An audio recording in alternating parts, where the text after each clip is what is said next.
Fala pessoal, bem-vindos a mais um ACFit Podcast. Mais uma vez eu aqui, o Ian. Antônio parece que me passou essa missão aí definitivamente agora. E para mim é um prazer estar mais uma vez falando com vocês e passando mais informação e trazendo mais conteúdo. Ainda no tema do Outubro Rosa, hoje a gente está com a nossa aluna muito especial aqui, queridíssima Fernanda Braga, né? E ela tem uma parceria até interessante com a academia, ela é dentista, né? E vamos falar um pouquinho sobre a relação entre a profissão de dentista e a correlação com o câncer, né? Então, para a gente começar, Fernanda, se apresente, fala um pouquinho sobre você, sua formação, que área que você atua dentro da odontologia, fica à vontade. Bom dia, né, para todo mundo. É um prazer estar aqui falando com a ACFit. Eu me identifico muito com o Antônio, conheço ele de muitos anos lá no Rio. E esse lema dele de pessoas cuidando de pessoas, eu acho muito importante, principalmente pra gente que é da área de saúde, né? Então, é muito importante a gente ver o paciente como um todo, né? Não apenas fazer uma restauração ou fazer uma cárie, né? Vira uma coisa muito mecânica. E o Antônio tem muito esse cuidado, então me identifiquei muito com ele, a gente fez essa parceria até para ajudar aos alunos e os funcionários, né, a cuidarem melhor da sua saúde bucal também, já que eles estão aqui buscando, né, saúde física e mental, então a gente consegue agregar também dessa forma. Eu sou formada há 16 anos, eu sou especialista em periodontia e dentística, que seria a parte de gengiva e estética.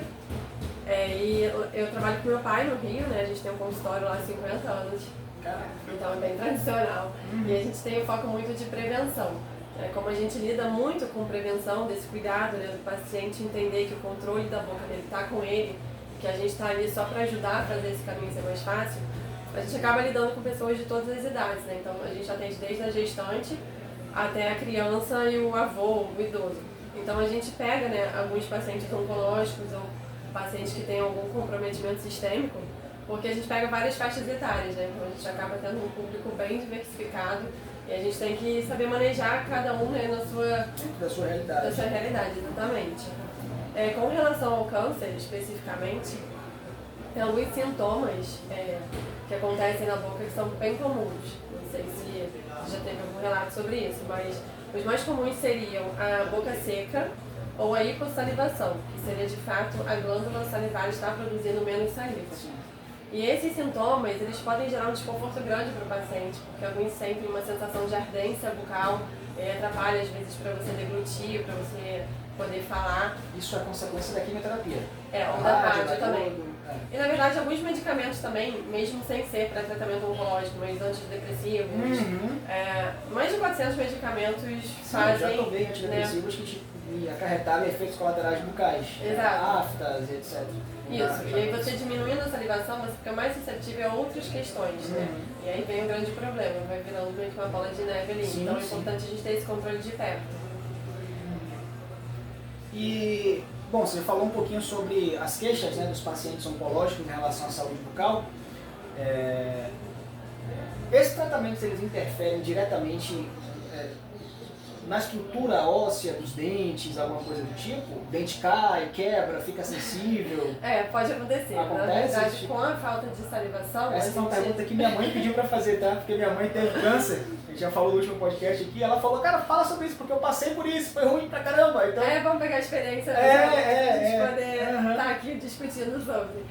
Então, a falta de salivação, a saliva é a proteção da boca, né? Então, quando você tem essa diminuição de saliva, você fica muito mais suscetível a desenvolver outros problemas, né? No paciente oncológico especificamente, você tem essa perda de estrutura ali, né, do esmalte, você tem uma desmineralização por conta da falta de salivação. E aí você soma isso com, às vezes, uma restrição de dieta ou a soma de medicamentos que a pessoa vai fazer uso, então potencializa ainda mais e o dente fica muito mais suscetível à cárie. E nesses pacientes a cárie ele acontece de uma forma mais rápida, ele inicia mais rapidamente e evolui mais rapidamente. Então, às vezes, uma cárie que levaria mais tempo no paciente normal, no paciente oncológico ele acontece mais rápido. Então é importante ter esse controle mais de perto ainda, para a gente pegar em fases iniciais e tentar adequar. Uma outra coisa que a gente também percebe com relação a isso é que aparecem também infecções fúngicas oportunistas. Sim. Porque você muda, né, a microbiota ali local, então fica mais suscetível de infecções acontecerem. E outra coisa também muito comum é a mucosite oral, que é uma inflamação ali da mucosa. Às vezes pega lábio, língua, e aí faz com que o paciente tenha uma dificuldade, às vezes, de comer, até mesmo de fazer higiene bucal. Né? Então, um somatório de fatores ali que podem acontecer. Né? O ato de escovar o dente, ou às vezes até a caixa de dente agride mais ainda aquela mucosa, então fica mais sensível, né? O paciente tende a evitar escovar, porque aí vira um problema ainda maior, entendeu? Então tem meios que a gente consegue intervir para facilitar esse processo, né? Então você diria para mim que as principais consequências orais da radioterapia, da quimioterapia, principalmente no que tange a cabeça, pescoço, né? Seriam essas? Diminuição da saliva, que pode ser permanente ou transitória, dependendo do tipo de tratamento. Então tem pacientes que levam isso para o resto da vida, então uma sequela definitiva. Principalmente para paciente que faz radioterapia de cabeça e pescoço. A quimioterapia costuma ser mais transitória, essa situação da hipossalivação. Entendi. Já na rádio costuma ser realmente vitalício, né? Assim, tipo, para o resto da vida, a pessoa vai ter que aprender a lidar com exatamente. Isso. E, consequentemente, vai ter que ter uma frequência maior, né, no tratamento. Vai ter que ter uma observação de um dentista mais de perto ali. Também pode ter halitose, essas inflamações da mucosa, ardência bucal e isso, né? Isso é mucosite, né? Que é essas inflamações de mucosa mesmo. Entendi. Bom, existe algum... eu já ouvi falar, né? Eu sou completamente leigo, né, nesse sentido. Né? Mas eu já ouvi falar na questão do câncer de boca. Sim, existe. Né? Você já teve alguma experiência com isso? Você já tratou algum paciente nessa condição? Você consegue falar sobre isso? Qual a diferença? Existe alguma diferença entre fazer uma quimioterapia de um câncer em outra parte do corpo afeta? Mas e quando é um câncer bucal? Né? O processo é muito diferente, é muito agravado. Sim, é muito pior, né, para a estrutura da boca, até porque essa radioterapia que você faz de cabeça e pescoço, a consequência diretamente ali é maior do que em outras partes do organismo, né.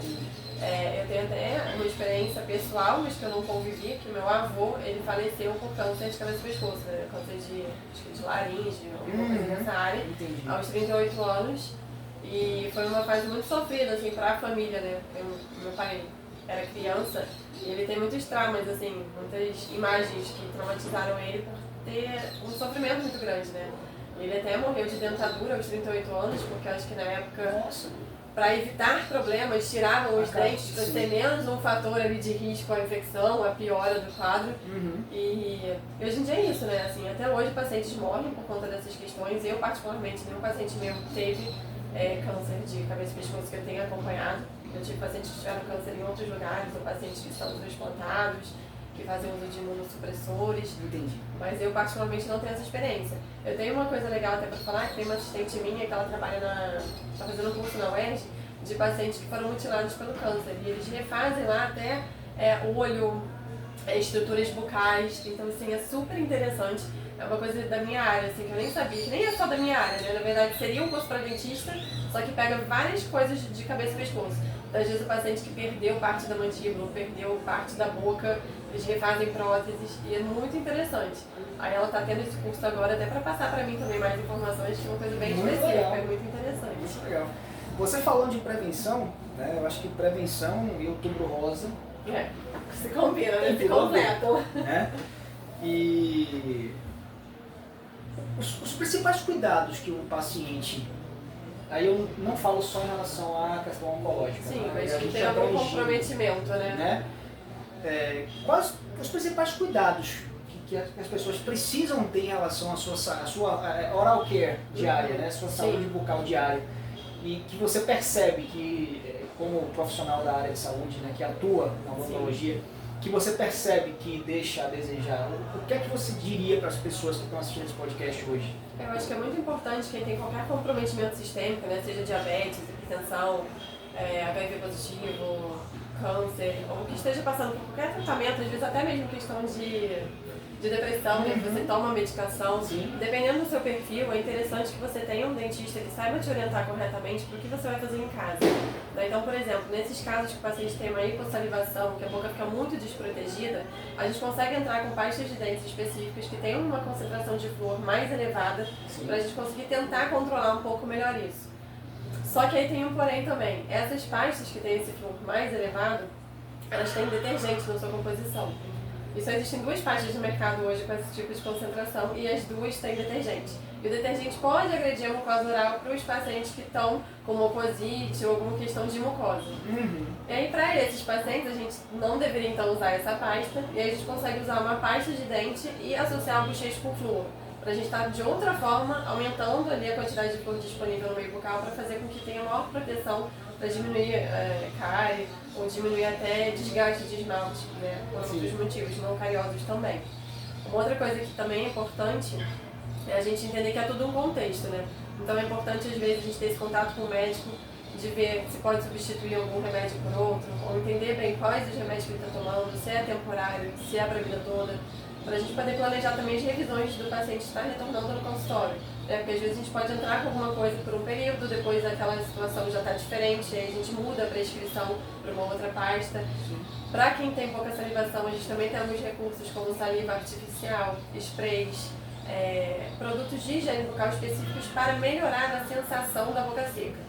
Tá? Esses produtos a gente não consegue fazer estimular a produção de saliva, mas a gente consegue diminuir a sensação ruim que isso dá. Não ativa na glândula. Para facilitar a fala, a mastigação, deixar a vida um pouco mais confortável, né? Perfeito.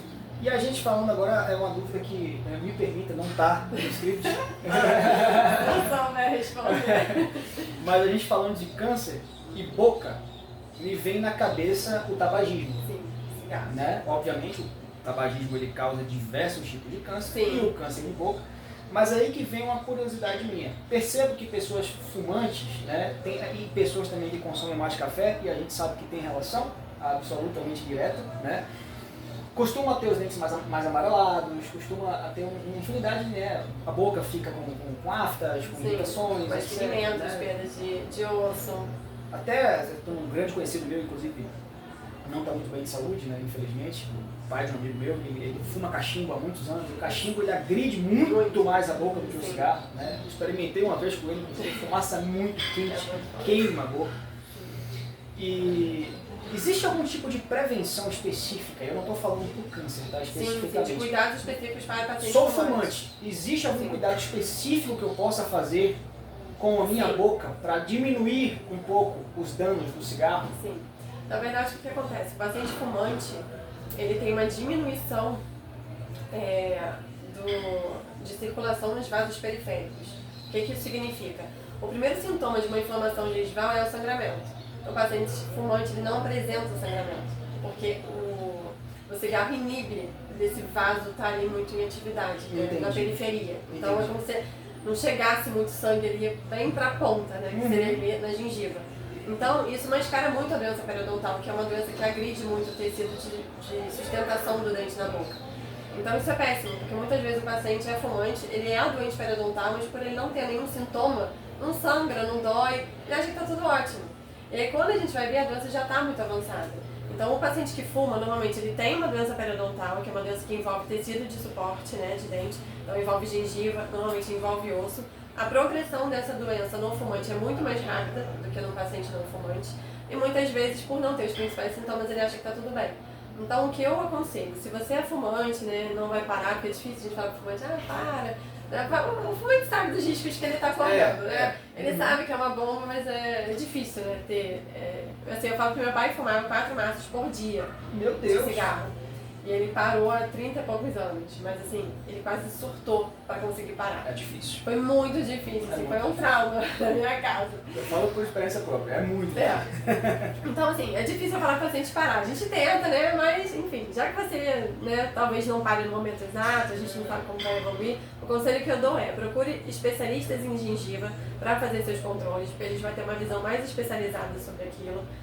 Procure o dentista numa frequência de intervalo menor, para que a gente esteja acompanhando mais de perto, até porque essa doença a gente não consegue deixar dela, a gente consegue tirar essa doença, a gente consegue estabilizar, fazer com que ela não evolua tão rápido ou mantenha melhor ali. Então, já que não tem a gente vai pelo menos cuidar melhor. Vamos frequentar mais o dentista, vamos marcar consultas com mais regularidade para conseguir ter um controle. E fazer radiografias também para a gente conseguir acompanhar essa perda óssea ao longo dos anos, né? Porque a gente consegue ter uma noção ali do quanto está evoluindo. E para a gente fazer tratamentos que são mais invasivos assim na boca, por exemplo, não sei se isso é tão invasivo assim, tá? Mas assim, um canal, por exemplo, é um tratamento que é meio complexo. Invasivo. É invasivo, machuca, né? E etc e tal. Em pacientes oncológicos, por exemplo, é mais complexo lidar com isso de alguma forma? O dente está mais sensível ou de repente... Não, ele pode receber o tratamento normalmente. O que vai acontecer mesmo é essa questão, às vezes, para ele ser mais desconfortável, ficar com a boca mais tempo aberta. Às vezes, né, por conta da do ressecamento. Talvez seja mais desconfortável ele estar ali naquele momento, mas para o tratamento em si não teria então, cirurgias bucais, tratamentos... Para cirurgias bucais já é um pouco mais difícil por causa da mucosa, né? Entendi. O pós-operatório pode ser um pouco pior, né? Não está a salivação normal, o tecido não está respondendo tão bem ali, né? Por inflamações. Então, assim, seria indicado justamente antes do paciente começar o tratamento, é mais indicado ele já ir numa avaliação odontológica, já tentar resolver possíveis futuros problemas ali antes de iniciar o tratamento, para que ele não precise de tantas intervenções ao longo do tratamento. Esse é o melhor dos mundos, né? Então, é o ideal. Prevenção é a chave. É a chave, como sempre, né? Como saúde como um todo, né? É saúde como um todo, né? Fernanda, a gente conseguiu abordar muita coisa aqui, você falou muito bem, desenvolveu muito bem. A gente tenta. E a gente gosta sempre de encerrar, principalmente agora, né? No Outubro Rosa a gente está trazendo mulheres para falar sobre saúde, sobre prevenção, câncer, etc. A gente pede para que deixem sempre uma palavra de incentivo, né? De autocuidado e tal. Então deixo com você agora, né? Para falar, para estimular esse podcast. A gente está pedindo que as pessoas curtam, comentem, compartilhem o máximo possível esse mês especificamente, porque a gente não está levando só a academia, a gente está levando informação. Sim, saúde, né? Que é imprescindível, né? O Outubro Rosa e o Novembro Azul são 2 meses assim que todos são Setembro Amarelo para mim especial, né? Eu enfrentei uma depressão muito difícil, então assim... É um tema muito complicado até de abordar. Muito. Eu fui militar, né? E no militarismo tem muito essa questão também. A gente tinha palestras todo ano de psicólogos, porque é um mundo muito difícil, muita pressão, né? Então tem muita gente com problema ali que muitas vezes você não está muito atento, você não percebe, né? E aí você, quando vê, já é tarde. Então eu acho muito importante a gente tocar nessa tecla. Prevenção não é uma coisa fácil no Brasil. Não é cultural.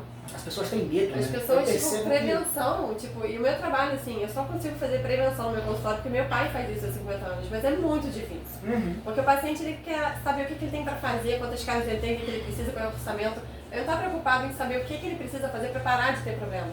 Sabe? Às vezes é até difícil a gente conseguir botar isso na cabeça do paciente. As pessoas querem um paliativo, não quer a solução. Tipo assim, não quero dor de cabeça, quero que você resolva o meu problema. Tô pagando pra resolver o meu problema. Só que às vezes o problema não é eu fazer alguma coisa, é eu te educar pra você não ter o problema. Exatamente, né? Então acho que é muito legal a gente estar abordando temas que envolvem saúde no geral. Sim. De foco preventivo, porque é isso, gente. A gente não sabe, né, que horas a doença vai bater. Eu perdi amigos mais novos do que eu por doenças graves, câncer inclusive. Então não é porque a gente é novo que a gente pode relaxar. A gente não sabe, né, infelizmente, o que vai acontecer com a gente. Então, quanto melhor a gente estiver cuidando da nossa saúde, menor vai ser o problema, né? Por mais que a gente venha enfrentar um problema, acho que a gente vai ter mais forças e nosso corpo vai estar mais preparado para combater de uma melhor forma. Isso foi você tocou num ponto chave agora. Isso foi uma coisa que a minha mãe conversou comigo e no último podcast ela falou, né? Que pelo fato dela sempre ter sido atleta, desde muito novinha, quando ela teve o câncer com 34 anos, 33 anos, eu tinha 7 anos, né? Caramba. Quando ela teve o câncer, que o corpo dela precisou de força, ela teve. Ela teve, sim. Porque possivelmente a pessoa que cuida do corpo, cuida da alimentação, evita fumar, evita beber em excesso. Então você vai pegando, né, tipo assim, na hora círculo ali positivo pra tudo, né? Então, uma coisa puxa a outra. Quando o tratamento exigiu do físico, ela passou um ano internada. Ela fez a radioquímio e a iodo de uma vez só. Nossa. Porque o câncer dela na época era raro. Isso há acho que mais de 20 anos, tá mais de 20 anos atrás. Na época era um câncer raro, pouco estudado. Então assim, os médicos internaram ela. Sim, vamos com tudo, né? Vamos tentar tudo aqui e ver o que vai E resolver. deu certo, né? Graças Ela tá a aí. Deus. Ela tá aí com a saúde melhor que a minha, que eu vou fazer 30 anos. Né? Graças a Deus que eu continuei assim. Não faz ela passar vergonha.